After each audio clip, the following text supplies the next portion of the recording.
करोड़ों रुपए का पुल बनने से पहले ही ढह गया। हादसे में उन 6 मजदूरों की भी मौत हो गई जो इसके निर्माण में अपना खून पसीना बहा रहे थे। हमारे देश में निर्माणाधीन स्ट्रक्चर इतनी आसानी से गिर जाते हैं जितनी आसानी से विकास की तस्वीरें पोस्ट की जाती हैं। लेकिन जब कोई अंडर कंस्ट्रक्शन स्ट्रक्चर गिरता है तो ना सिर्फ कंक्रीट और लोहा ढहता है, उन इंसानी जिंदगियों की डोर भी टूट जाती है जिन्हें मजदूर या श्रमिक बोलकर एक संज्ञा दे दी जाती है। इस हादसे में भी उन 6 लोगों की जान गई है। ये दुर्घटना उत्तर प्रदेश के हमीरपुर में हुई। बताया जा रहा है कि 28 से 29 मई की दरमियानी रात तेज तूफान की वजह से बेतवा नदी पर बन रहा निर्माणाधीन पुल का बड़ा हिस्सा ढह गया। अब तक 6 मजदूरों की मौत की पुष्टि हो चुकी है, जबकि कई मजदूरों के मलबे में दबे होने की आशंका जताई जा रही है। आज तक से जुड़े नाहिद अंसारी की रिपोर्ट के मुताबिक हमीरपुर में मोरा कांडर और कुरारा इलाके को आपस में जोड़ने के लिए एक नए पुल का निर्माण किया जा रहा था। देर रात इलाके में अचानक तेज आंधी और तूफान शुरू हो गया और इसी दौरान निर्माणाधीन पुल की एक भारी भरकम स्लैब अचानक ताश के पत्तों की तरह ढह गई। एसडीआरएफ ने मलबे में फंसे 3 मजदूरों को निकाल लिया है। मौके पर पहुंचे एसपी मृगांक शेखर पाठक रेस्क्यू ऑपरेशन और घटना के बारे में क्या जानकारी दे रहे हैं, सुनिए। कल रात को एक सूचना प्राप्त हुई थी कि जैसे यहाँ पे जो बेतवा नदी पर जो पुल है उसमें जो है एक कॉलम, एक सेगमेंट जो है उसमें नीचे गिर गया है। इनमें जो 3 लोग थे जो फंसे हुए थे उनको सुचारू रूप से जो है बाहर निकाल लिया गया, उनका रेस्क्यू हो गया है। अभी जो बताया जा रहा है संख्यात्मक रूप से वो 6 लोग जो है जिनके ऊपर गिरा था उसमें से 2 लोग की बॉडीज भी निकाल दी गई हैं।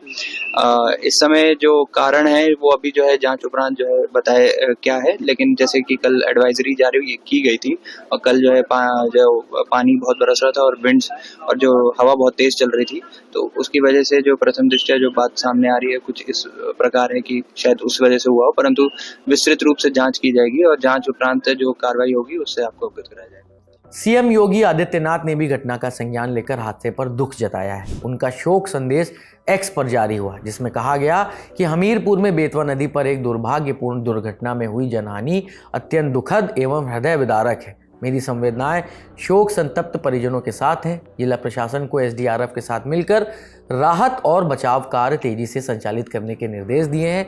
प्रभु श्री राम से प्रार्थना है कि दिवंगत आत्माओं को अपने श्री चरणों में स्थान एवं घायलों को शीघ्र स्वास्थ्य लाभ प्रदान करें। इसके बाद मुआवजे का ऐलान भी हुआ। जान गंवाने वाले मृतकों के परिजनों को 5-5 लाख रुपए की आर्थिक सहायता, घायलों को 50-50 हजार रुपए की आर्थिक मदद और घायलों के इलाज की व्यवस्था करने का ऐलान हुआ है। मामले पर राजनीतिक बयानबाजी भी शुरू हो गई है। समाजवादी पार्टी के नेता आईपी सिंह ने योगी सरकार पर हमला बोला है। एक्स पर पोस्ट कर कहा है कि यूपी राज्य सेतु निगम में ताला डाल देने का वक्त आ गया है। 19वीं सदी में इस विभाग के इंजीनियर काम कर रहे हैं। आज के दौर में इतने संकरे पुलों का निर्माण करते हैं और अब इसकी इतनी खस्ता हाल हो गई है कि बिहार की श्रेणी में यूपी को लाकर खड़ा कर दिया है। दैनिक भास्कर की एक रिपोर्ट बताती है कि पुल की लागत 90 करोड़ रुपए है। उत्तर प्रदेश ब्रिज कॉरपोरेशन के एमडी धर्मवीर सिंह ने बताया है कि आंधी बारिश की वजह से स्लैब गिरा और नीचे सो रहे मजदूर दब गए। हादसे की जांच कराई जाएगी। यानी इस हादसे ने भी अनंत काल से चले आ रहे एक पैटर्न को फॉलो किया है। मतलब पहले हादसा हुआ, फिर शोक संदेश जारी हुए, मुआवजों का ऐलान हुआ और फिर जांच का आश्वासन। क्या 90 करोड़ रुपए का पुल कुछ देर का आंधी तूफान नहीं झेल सकता? ऐसे कई सवाल हैं। फिलहाल अभी इस खबर में इतना ही। मामले में जो भी अपडेट आएगा हम आप तक यूं ही पहुंचाते रहेंगे। शुक्रिया।